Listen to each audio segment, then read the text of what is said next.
A very good evening to all of you. Hope you all are safe and fine in this pandemic situation. Stay home and stay safe. So, our today's topic is chromatography. See, most of us have got our papers wet at some time or another. But have you ever noticed that what happens to the ink as the water spreads? It doesn't always the smudge and blur as we might expect. Sometimes it splits up into the weird colors, streaks that creep across the page. When that happens, then we were observing the chromatography in action, and the many of the different colors can be observed there. Suppose if any of the ink can fell down in any paper, then after some time with we can see that many different colors we can see in that one blue colored ink, and that is the process which is in action called as chromatography. And we can also create this things like it is only the function of the term which is called as the chromatography performed it, but in this case it's totally accidental, but we can also use it by design to split up mixtures and other substances into their component. And this can be done by the different chromatographic methods. Means we can identify the what is the different color in that original ink, which we can see as blue, but after splitting, when the water falls into the ink, okay, then I have told you just now that when you have observed that when ink fell down to the paper, so yes, when ink fell down to the paper, but when also water falls to that ink, then the ink got separated due to the action of the capillary.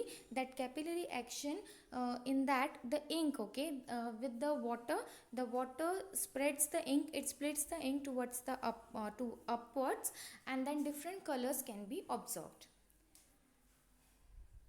So this term which we are going to deal can is derived from two Greek words, and those are the chroma and graphs. The chroma means the color and the graph means to write or the writing, means the color writing. The chromatography word is color writing.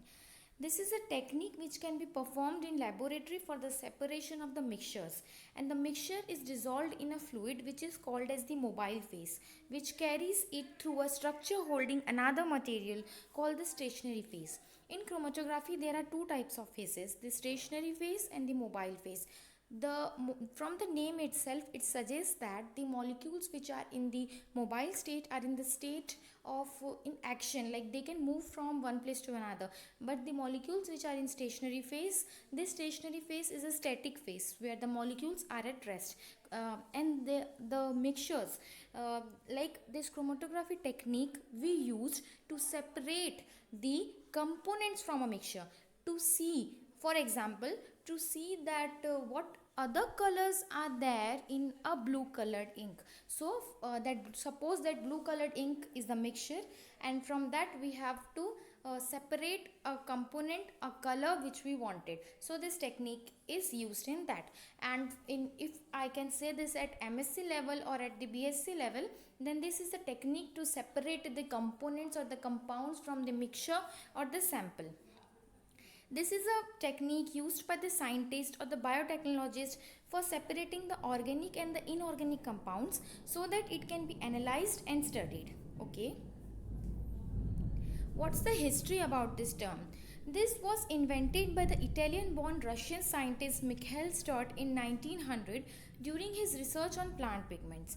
Means a Russian-born scientist in 1900, when he was performing his experiment about the plant pigments, when he was doing the research on the plant pigments, like what are those pigments, some experiment he was doing, then he come through some certain observations. Through that he invented chromatography. In 1906, when he continued his work up to 1906, from 1900 he coined the term. What he observed while performing that experiments in 1900, according to that observation, he said that it is like something chromatography he invented, but he gave that what he observed the term as chromatography in 1906, and he invented the different methods of chromatography to separate out the different samples. that methods also in 1906 he invented. Then he continued his work up to 20th century. Primarily the work is about his previous work only of the separation of plant pigments such as chlorophyll, carotenoids and xanthophyls.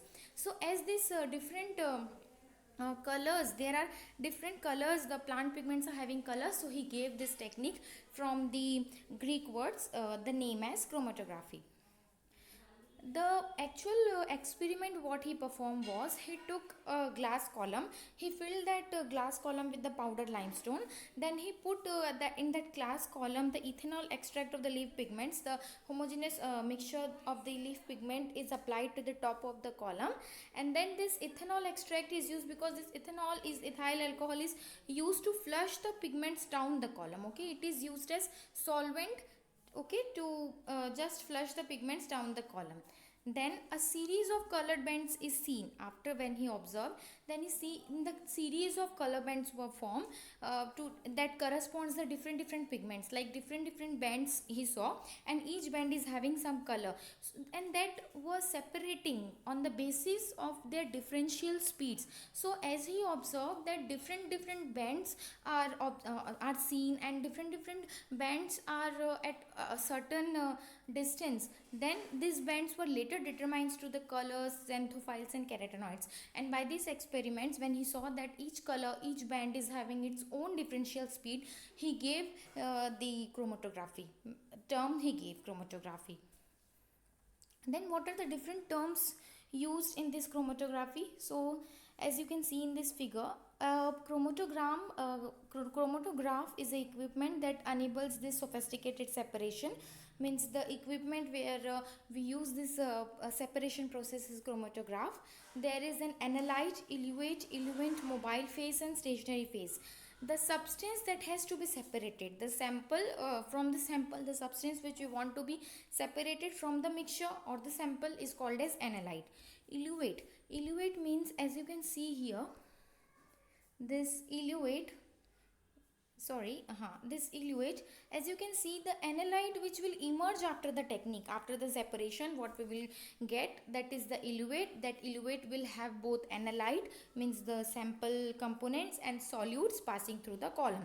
This column, as you can see here, it is mentioned that it is a column where separation process will be there. Eluent, that mobile phase, as I have already told you, that mobile phase is the solvent, it is the carrier which helps the analyte moves out of the column. Means this is a column, in this column we will put the eluent, which is the mobile phase, okay, and before that we have put the solvent, and this eluent will carry the solvent, move out of the column. Here the column will act as a stationary phase, and the mobile phase will be the eluent. This mobile phase is the moving phase which carries the analyte, the sample, from the column to the beaker where we will collect, where the separation technique will complete it. Then after this there is one detector which detects the signals of the different components when they separated, and then we can see certain peaks, and that peaks we can see, the detector will detect it, and that we can see in a screen in a system which is called as chromatogram. This chromatogram is the visual output of the chromatograph.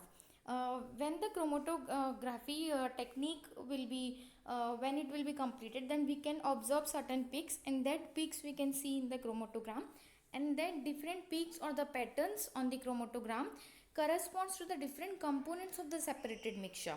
Means when we will see the different peaks in the chromatogram, that peaks are the that peaks describe the different components which are separated from the chromatographic technique. Understood?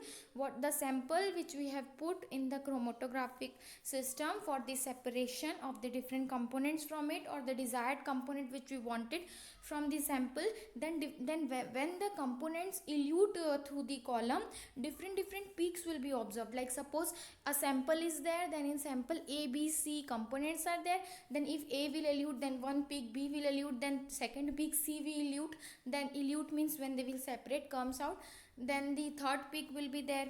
So here the different peaks or the patterns on the chromatogram corresponds to the different components of the separated mixture. The first, this chromatogram starts from the loading of the analyte, means when we load the sample into the column, into that equipment where we will do the process, to the detection of that sample, means when the sample will be detected by the detector, after that only we will observe the peak in the chromatogram. So this is the chromatogram where we can see. Now this this TM, that time is the time, the first peak which we will observe in the chromatogram when we will load the analyte to the detection, means when after detection when we observe the first peak. Then TR means the retention time, means the time taken by the solutes, the components to travel, okay, from the time of injection to the detection. When they travel through the column, the time taken by the elute or the component to travel through the column. Then the area and the height of the peak they shows that what number of components, how many number of components are there. And the width of the base, like here you can see, this width will show that amount of the concentration of the component in the chromatographic system what we are doing.